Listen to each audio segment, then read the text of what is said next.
11 of last season, including playoffs, Peyton has nearly as many interceptions as touchdowns, and also during that span, he ranks outside the top 20 among 32 QBs in yards per attempt, touchdown interception ratio, and Skip's favorite, total QBR. We asked you earlier on the show to go on Twitter and vote. Is this the beginning of the end for Peyton? And the results are in. It's close. Wow. But 57% say yes.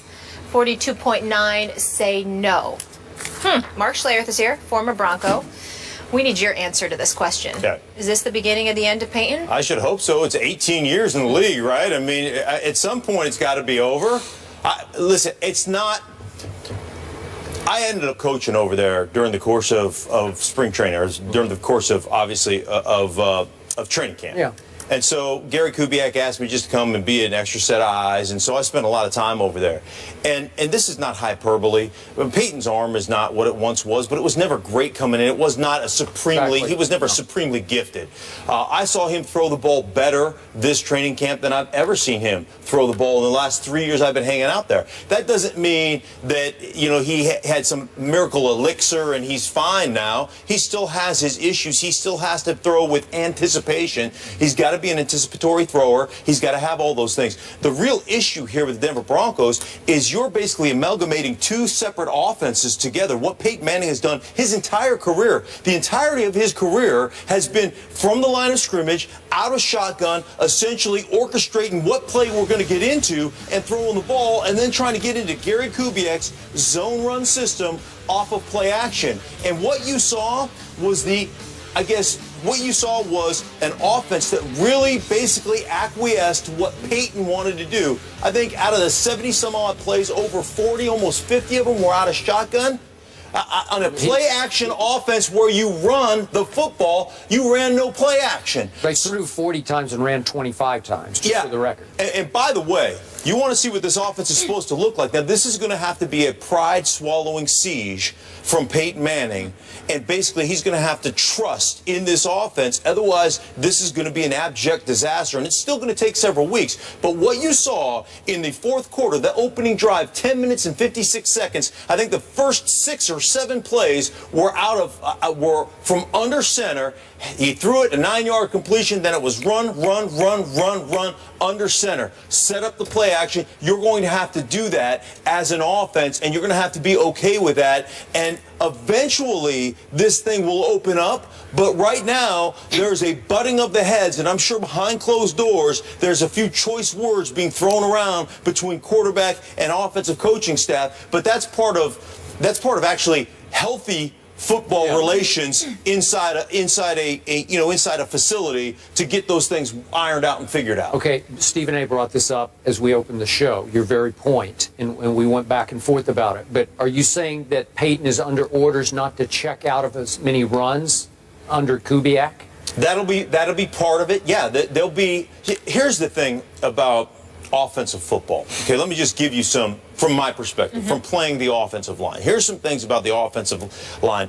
When you run an offense from the line of scrimmage like Peyton Manning has run his entire career, and you can basically check into the best possible one-on-one matchup at all times, because he is the best that's ever played, bar none, not close, at controlling things from the line of scrimmage and getting you into the right play.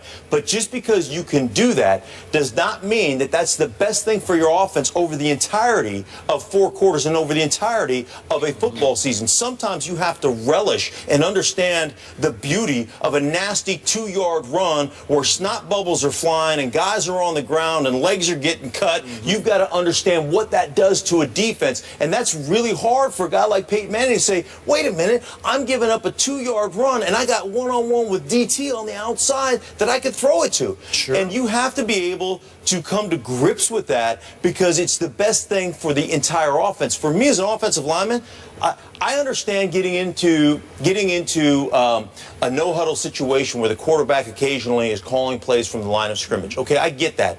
But over the course of 4 quarters, it makes me play on my heels. Man, I want to come up on first sound and say, I don't care if it's an 8-man box. We're going to dictate to you guys on the defensive side. You walk up there and you say, sit down. and you just go, and you come off the ball, and you play some smash mouth, and you try to pummel people and shorten people's necks, and then the play action stuff and the deep crossing routes and the tight end stuff that they have in that offense will open up. But they played that entire game, the first 3 quarters from shotgun, and it eliminates 50–60% of your run plays out of shotgun. It just is not. To me, this is Gary Kubiak. This is Gary Kubiak basically saying to your quarterback, you know, we're going to acquiesce a little bit here. We're going to, we're going to pamper you along a little bit. And listen, you want to compile stats or do you want to win a championship? That's what you have to ask yourself, because that's where they are. They have a championship defense in Denver. Get in here. So I guess I'm trying to ask you, Mark Schlereth, are you saying that Kubiak is more right than Peyton Manning in terms of the desired approach to what this team should be doing moving forward? Absolutely, 100%. 100%. Okay, I can't refute that, but I think this is the beginning of the end for Peyton Manning, as I articulated to Skip to begin the show, because of a bevy of things. The numerous injuries he's incurred, obviously age and attrition, combined with something new. Now, I don't think that Peyton Manning, I don't think he is miserable as some people are trying to portray it as being. I know the last 4 games of the regular season, he didn't seem to look like himself. C.J. Anderson spent a large chunk of that time carrying the football more than any running back has done in the Peyton Manning era.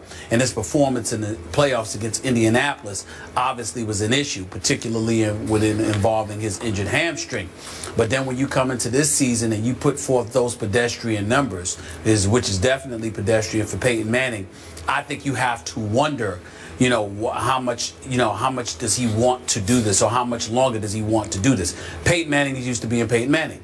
And it's a very, very valid point when you talk about, do you want to win championships or do you want to stockpile numbers? He completed 66% of his passes. He threw for over 4,700 yards. But I think the omission, or the departures of Wes Welker along with Julius Thomas has a lot to do with the direction that Denver is going in. I think they also are aware of the fact that Peyton Manning might not be too keen in order to do this, so they must believe that Oswaldo or somebody else is ultimately better or ready, or not better than Peyton Manning, but ready to step in and do the job the way that they want to do it. So it remains to be seen. I just believe that the handwriting's on the wall that this probably is going to be Peyton Manning's last season. But obviously, I don't know that for sure because he's still a top 5 quarterback in the NFL. Okay, so are we saying here that you're going to bet on Gary Kubiak over Peyton Manning? Because I'm still on Peyton's side here. I'm going to bet on his track record versus Gary Kubiak's track record. And I get where you're coming from, but Peyton has been so successful for so long, and you said that some of the arm strength had returned during the summer. I think he's still very good enough for them to go a long ways this year doing it Peyton's way. Now, again, maybe his weapons aren't what he used to have. That's a whole nother issue. And I do like their stable of backs. I would like to see a little bit more balance.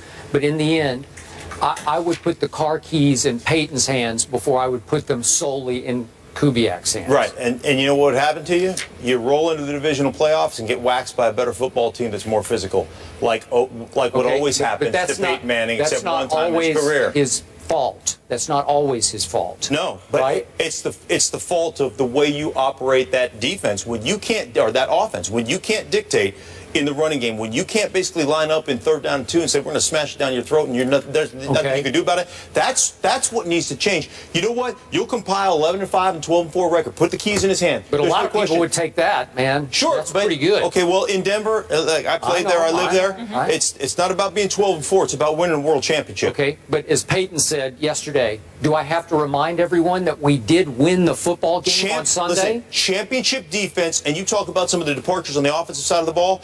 Defensively, this team is legit, and I mean as good as there is in this league. And then the other thing they've done, bolster the depth on that whole team from a special team standpoint. This team can flat out win with those 2/3 phases of the game. Did they not beat a very good football team, a physical football team at home on a team that has beaten them in the playoffs? And I think they gave up 173 total yards or something of that nature. Guys, great conversation. Mark, your perspective was excellent. Thank you so much. I appreciate it. My pleasure. Always good to be with you, fellas. But we do have to go to break. Ollie. Thank you. Thank you. We're not done talking about Peyton, though. He does have a game this Sunday, and it's in Kansas City. Arrowhead, a tough place to play. Oh, excuse me. Thursday. Yes. Thursday.